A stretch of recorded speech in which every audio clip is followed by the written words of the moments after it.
Atenção! Começa agora uma teleaula de História do Ensino Fundamental. Você vai assistir a teleaula de número 31. Bons estudos!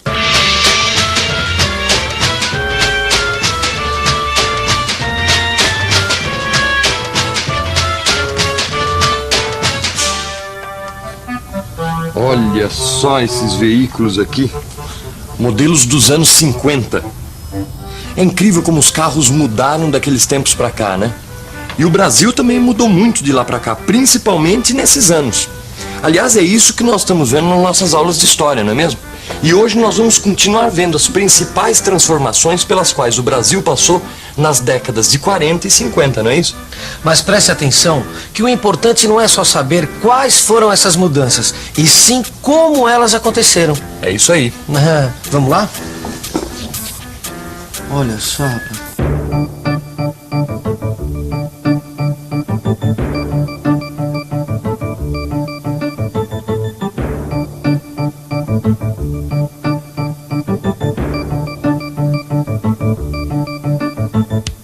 Olha só essa multidão.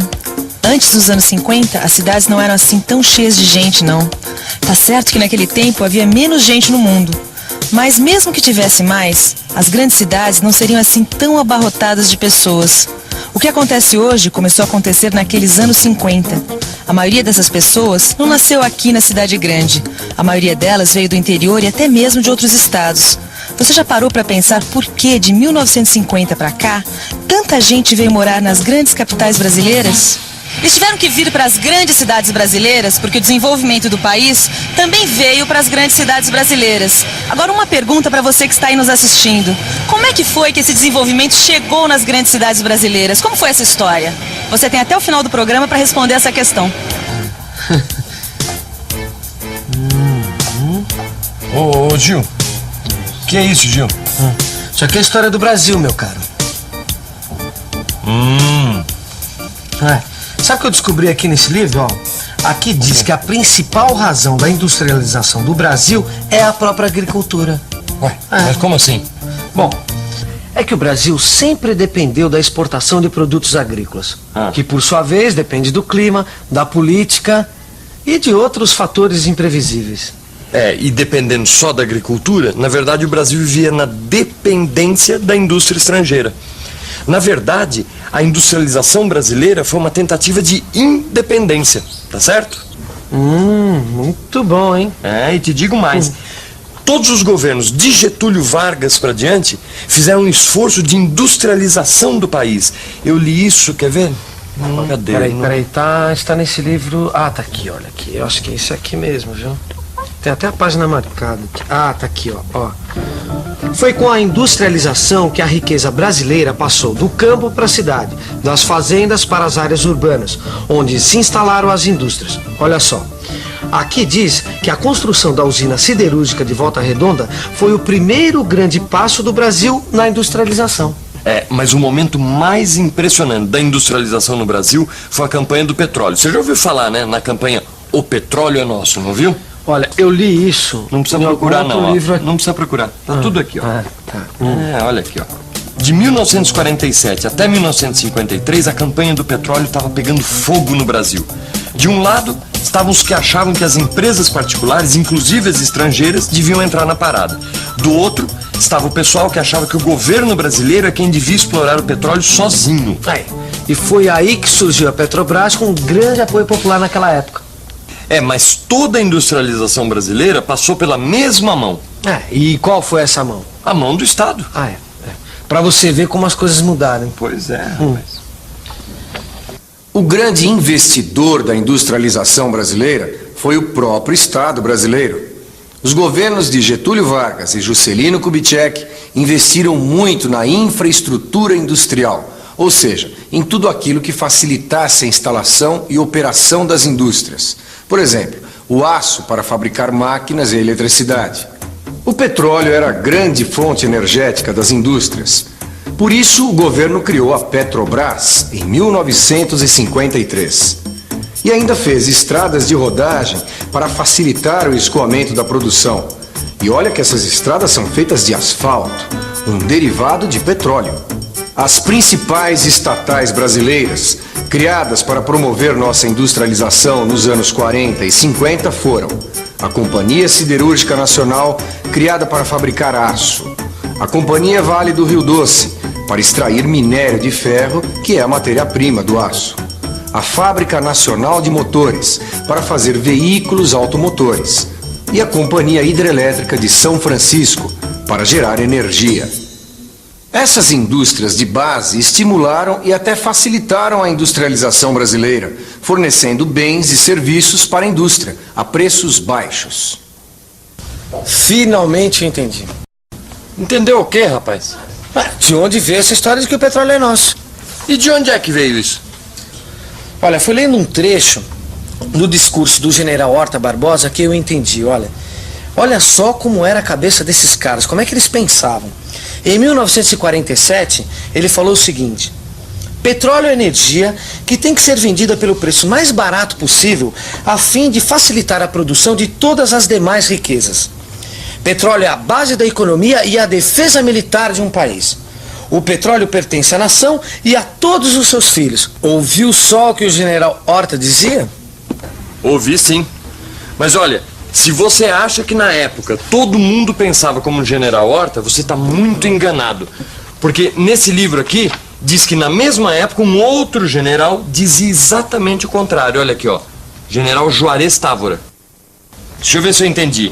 Então, nessa época, o governo brasileiro investia nas indústrias de base, enquanto os empresários brasileiros investiam nas indústrias de bens de consumo. Ou seja, indústrias alimentícias, indústrias de roupas, é isso? Isso mesmo, exatamente.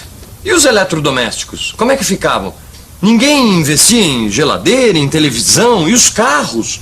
Como é que ficava a indústria automobilística nessa história? Calma, tudo tem seu tempo. Essas indústrias só vieram para valer quando o governo conseguiu atrair para cá os famosos capitais estrangeiros. Você quer dizer dinheiro de fora, de outros países? Exatamente. Só que isso aconteceu lá pelo final dos anos 50. Agora, você sabe quem era o presidente nessa época? Ué, era o Juscelino, não era? Muito bem, Vicente. O presidente Juscelino Kubitschek. O famoso JK. Olha só o que ele conseguiu, quer ver? Palavras do próprio JK. Só esse ano em indústrias, em investimentos novos por capitais estrangeiros, já somamos 232 milhões de dólares contra 70 milhões do ano passado. Nossa, quer dizer que de 70 milhões em um ano, ele passou para 232 milhões de dólares no ano seguinte? Ou seja, em um ano ele conseguiu triplicar os investimentos estrangeiros no país, foi isso? Pois é, mas com todo esse dinheiro vindo de fora do país, você não acha estranho? O quê? Olha, JK era apoiado pelo PTB, que era um partido nacionalista. Era. E como é que ele conseguiu que essas empresas estrangeiras entrassem assim no Brasil com essa bola toda? Ah, isso aí eu sei te explicar, sabe o que é? É que esse capital estrangeiro ajudava a criar empregos no Brasil, o que era muito bom para o país. Ah, mas esse dinheiro devia dar um baita lucro. É lógico. Agora, esse lucro era nosso? Aí é que tá. Pelo que eu tô aprendendo aqui nesses livros, essa história do lucro é que justamente dava a maior briga na época entre PTB e UDN. Sei. Então é por isso que os nacionalistas do PTB queriam controlar o quanto desse lucro era enviado para fora do país. Exatamente. Agora eu vou te dizer uma coisa, viu? Se a gente tivesse vivido nessa época, você seria o DN e eu o PTB. Eu, o DN? Claro. Ficou maluco? Não, você tem uma postura não nacionalista. Eu? Claro. O médico mineiro Juscelino Kubitschek elegeu-se deputado e governador de Minas Gerais antes de ser presidente da República. Depois que deixou a presidência da República, JK elegeu-se senador pelo estado de Goiás. Com o golpe militar, em 1964, Juscelino foi cassado. Isto é, teve seus direitos políticos suspensos por 10 anos. Em 1976, JK morreu num acidente de automóvel na Via Dutra. Muitas indústrias estrangeiras se instalaram no Brasil nos anos JK. Essas indústrias eram as chamadas multinacionais, ou seja, eram indústrias que tinham fábricas em vários países do mundo. Foram essas indústrias que começaram a produzir aqui no Brasil bens de consumo duráveis. Carros, geladeiras, televisores e muito mais. Elas vieram para ficar. E isso mudou a economia brasileira para sempre. No fim dos anos 50, nascia a economia brasileira moderna. Uma economia apoiada na indústria de base do Estado, nas indústrias brasileiras de bens de consumo imediato e nas empresas multinacionais, com sua produção de bens de consumo duráveis. Mas eu li aqui que essas obras do Juscelino, os investimentos na indústria de automóveis, a construção de Brasília e tudo mais, custou muito caro para o Brasil.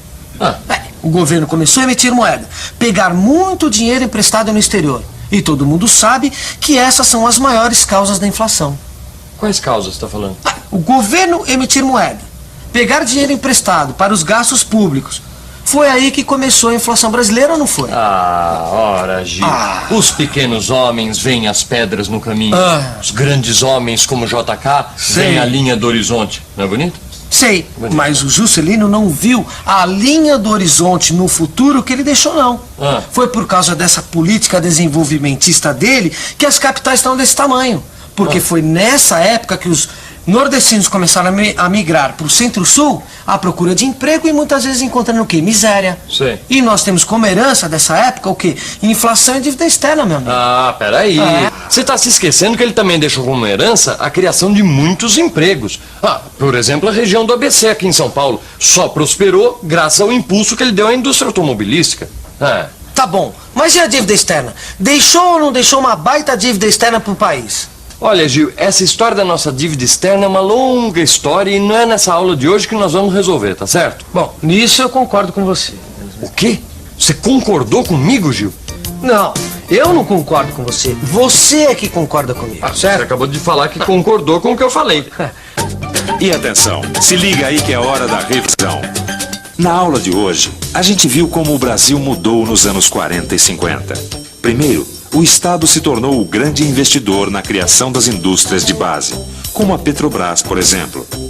Alguns anos mais tarde, a política de desenvolvimento do governo Juscelino Kubitschek atraiu para o Brasil as empresas multinacionais. Foi assim que, no final dos anos 50, formou-se a base da economia brasileira moderna. O começo dos novos tempos era também o início de novos problemas para o Brasil.